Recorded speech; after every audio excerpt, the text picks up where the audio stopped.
আসসালামু আলাইকুম। আশা করি সকলে ভালো আছেন। আমি একটু অসুস্থ, তবে আজকের ভিডিওতে আমি আপনাদের সাথে আলোচনা করব এমন কিছু বই যেগুলো আমি মনে করি যে একবার হলেও আপনাদের পড়া উচিত। তো কালকে বইমেলায় যাচ্ছি। যাওয়ার আগে আমি ভাবলাম যে একটা এরকম ভিডিও আপনাদের সাথে অথবা আলোচনা করে যাই, যেন আপনারাও যদি বইমেলা অথবা এই বছরে কোনো বই কিনতে চান তাহলে এই ভিডিও দেখে একটা আইডিয়া ধারণ করতে পারেন। দেরি না করে আমি শুরু করতে যাচ্ছি। তবে এখানে বলে রাখা প্রয়োজন যে কি বই আমি সাজেস্ট করছি সেটা জানার সাথে সাথে এটাও জানা প্রয়োজন যে কেন আমি সাজেস্ট করছি।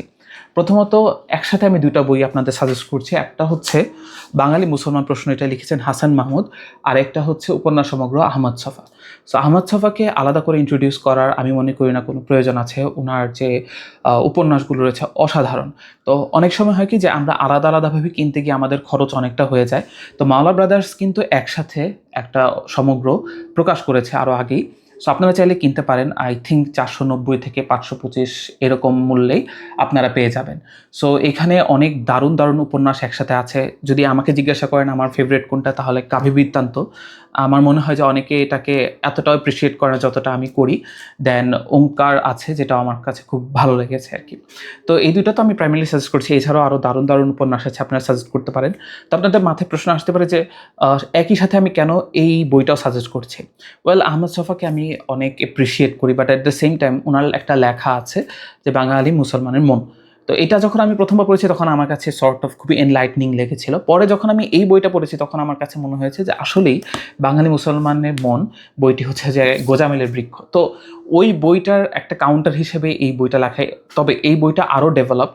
তো এই বইটা যিনি লিখেছেন তিনি নিজেও হচ্ছে একজন পেশাগতভাবে সমাজবিজ্ঞানের সহকারী অধ্যাপক, আমেরিকার নর্থ ওয়েস্টার্ন ইউনিভার্সিটির কাতার ক্যাম্পাসে উনি হচ্ছে গিয়ে এখন শিক্ষকতা করছেন, হাসান মাহমুদ স্যার। তো ফর এক্সাম্পল এখানে হচ্ছে উনি কোন বিষয়গুলো নিয়ে এক্সপ্লেন করেছেন আমি একটু বলি। ধরুন, আহমদ ছফার বর্ণনায় বাঙালি মুসলমান সমাজের যে বৈশিষ্ট্যগুলো ধরা পড়ে সেগুলো সংক্ষেপে নিম্নরূপে বলা যায়।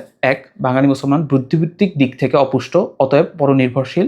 ২. বাঙালি মুসলমান স্বাধীনভাবে চিন্তা করতে অক্ষম বিধায় রক্ষণশীল এবং প্রতিক্রিয়াশীল।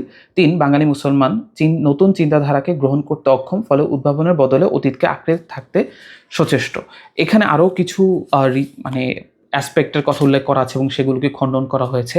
দেখা যাচ্ছে আহমদ ছফা অফকোর্স অনেক নলেজেবল পার্সন ছিলেন হয়তো, তবে এই বিষয়ে ওনার হচ্ছে অভিজ্ঞতা অথবা সোশ্যাল স্টাডিজের বিষয় থেকে, সোশ্যাল সায়েন্স বলুন, ওই যে একটা ফ্রেমওয়ার্ক বলেন সেটা নিয়ে কিন্তু ওনার ওয়াইড নলেজ ছিল না। সো উনি একটা পার্সপেক্টিভ থেকে খুবই ন্যারোলি বাঙালি মুসলমানের মনকে জাত করছেন। সো আপনি যখন শুরুতে পড়বেন তখন আপনার কাছে বিষয়টা খুবই এনলাইটিং মনে হবে যে আরে কি না কি পড়ে ফেললাম। বাট আপনি যখন হচ্ছে যে এই বিষয়ে এক্সপার্ট তার কাছ থেকে এই বিষয়টা শেখেন অথবা বোঝার চেষ্টা করেন, তখন আমি মনে করি যে ওই ধরনের আইডিয়া থেকে আপনারা আরও আপগ্রেড করতে পারেন। সো আমি অফকোর্স আহমদ ছফার বই সাজেস্ট করবো, but at the same time আপনারা যদি বাঙালি মুসলমানের মন পড়ে থাকেন অ্যান্ড ইমপ্রেসড হয়ে থাকেন, আমি বলবো যে বাঙালি মুসলমান প্রশ্ন এই বইটা আপনারা মাস্ট পড়ে থাকবেন। এরপরে আমি আপনাদের ২টা বই একসাথে সাজেস্ট করছি। একটা হচ্ছে রবীন্দ্রনাথ বাংলাদেশ সাম্প্রদায়িকতা, আরেকটা হচ্ছে বাংলা ভাষার উপনিবেশায়ন ও রবীন্দ্রনাথ। একটা হচ্ছে মোহাম্মদ আজম স্যারের লেখা, এটা আদর্শ প্রকাশনী থেকে বের হওয়া। মোহাম্মদ আজম স্যার তিনি এখন বাংলা একাডেমির মহাপরিচালক। আর এটা হচ্ছে ফাহমিদুর রহমানের লেখা। তো ২টা একই সাথে সাজেস্ট করছি কারণ ২টা ডিফারেন্ট আইডিয়া আমাদেরকে কেটার করে। ধরুন, রবীন্দ্রনাথ ঠাকুর বিষয়ে যদি কোনো নেগেটিভ মন্তব্য কেউ করে বসে তাহলে অনেকেই দেখি যে খুবই আক্রমণাত্মক হয়ে ওঠে, যেন আমি বাঙালি অথবা বাংলাদেশি বিরোধী এই ধরনের, অথবা যে কেউই করুক না কেন।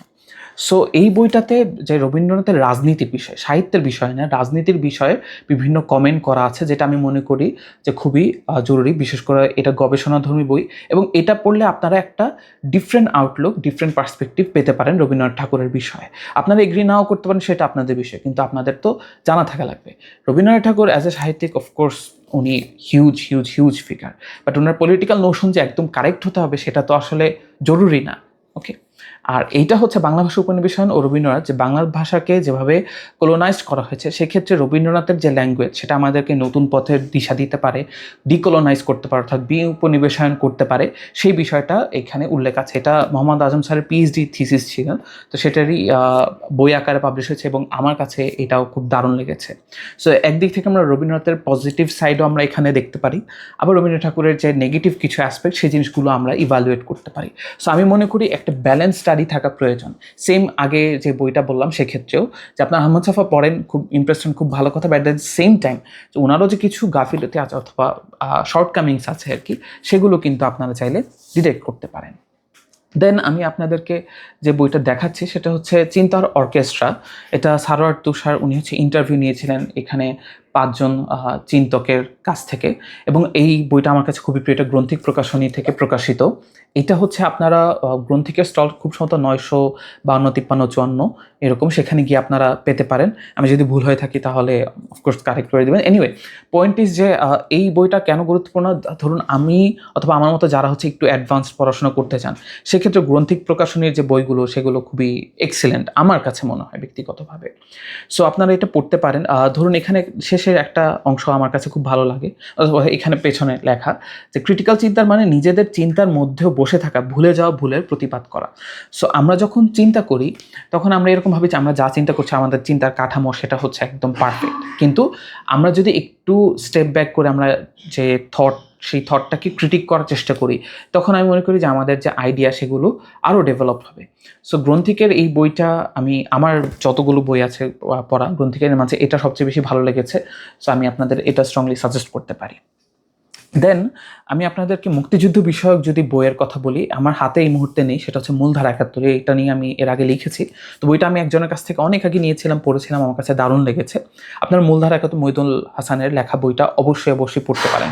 আপনারা যদি কূটনৈতিক দৃষ্টিভঙ্গি থেকে মুক্তিযুদ্ধকে জানতে চান, পড়তে চান, অ্যানালাইজ করতে চান, তাহলে এই বইটা দারুণ একটা বই। সো আমি মনে করি মুক্তিযুদ্ধ বিষয়ক বই প্রতি বছরই আপনাদের একটা পড়া উচিত, আর যদি আপনাদের নতুন কেনা না হয় অ্যাটলিস্ট পুরনো বইটা রিভাইজ করা উচিত, বিকজ এটা আমাদের খুবই জরুরি।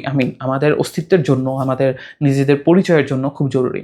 Of course at the same time July গণ অভ্যুত্থান বিষয়ক বইও আমি মনে করি জরুরি। ধরুন এবার ঐতিহ্য থেকে প্রকাশিত হতে চলছে একটা বই, এটা হচ্ছে জুলাই বয়ান। আমি মনে করি এই বইটা আপনারা চাইলে কিনতে পারেন। এটা সম্ভবত 10ই মার্চের পরে রিলিজ হবে। এছাড়া শরীফ ওসমান হাদি ভাইয়ের একটা কাব্যগ্রন্থ আছে, লাভায় লাল শাহ, হ্যাঁ সরি, লাভায় লাল শাক পুবের আকাশ, এরকম সামথিং। এনিওয়ে, ওই বইটাও হ্যাঁ প্রকাশিত হয়েছে, আপনারা চাইলেই বইটা কিনতে পারেন। এছাড়া এখানে আমি আরেকটা বইয়ের কথা সাজেস্ট করবো, সেটা হচ্ছে দ্য ব্ল্যাক কোট। এটা ইংলিশের, বাট এটা বাংলা প্রকাশিত হয়েছে আফসার ব্রাদার্স থেকে। দ্য ব্ল্যাক কোট এটা হচ্ছে একটি অসম্মানের ইতিবৃত্ত। তো এটা যদি আপনারা পড়েন আপনাদের খুবই ভালো লাগবে। বিশেষ করে আমি এটা সহ আরও প্রায় 24টি বই, অর্থাৎ 25টি বই 2025 সালে যেগুলো আমার কাছে বেস্ট লেগেছে সেগুলো নিয়ে আলাদা একটা ভিডিও করেছি। আপনারা চাইলে ওইটা দেখতে পারেন, সেখানে আমি 25টি বইয়ের কথা উল্লেখ করেছি। হয়তো এখানে সব কিছু, হ্যাঁ এখানে শুধু এই বইটাই আমি ইনক্লুড করেছি, আপনারা ওটা দেখে জানতে পারবেন। এই মুহূর্তে আমি আপনাদের যে বইটি দেখাতে যাচ্ছি সেটা হয়তো আগেও সাজেস্ট করেছি, বাট এটা আমি আবারও করব। এটি হচ্ছে কাশগড় কত না অশ্রুজল। এটা খুবই মর্মস্পর্শী বই। আমি মনে করি যে আপনার হৃদয় যদি দুর্বল হয় তাহলে এই বইটি অবশ্যই পড়বেন না। এখানে লেখাই আছে যে শিশু দুর্বল চিত্তের পাঠকের জন্য উপযুক্ত নয়, বিকজ পূর্ব তুর্কিস্তান অর্থাৎ ঘুরে মুসলিমদের উপর যেই ধরনের পাশবিক নির্যাতন চালানো হচ্ছে কনসেন্ট্রেশন ক্যাম্পের থ্রু, সেইগুলোর ডিটেলস যদি আপনারা পড়তে চান তাহলে আপনারা খুবই ডিস্টার্বড ফিল করবেন।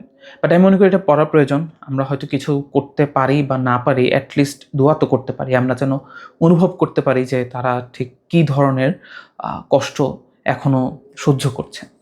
সো এই বইটা এই জন্য আমি সকলকে বারবার পড়তে বলি, যেন আমরা কৃতজ্ঞ বোধ করি যে আসলে আমরা কতটা ভালো জীবন যাপন করতে পারছি।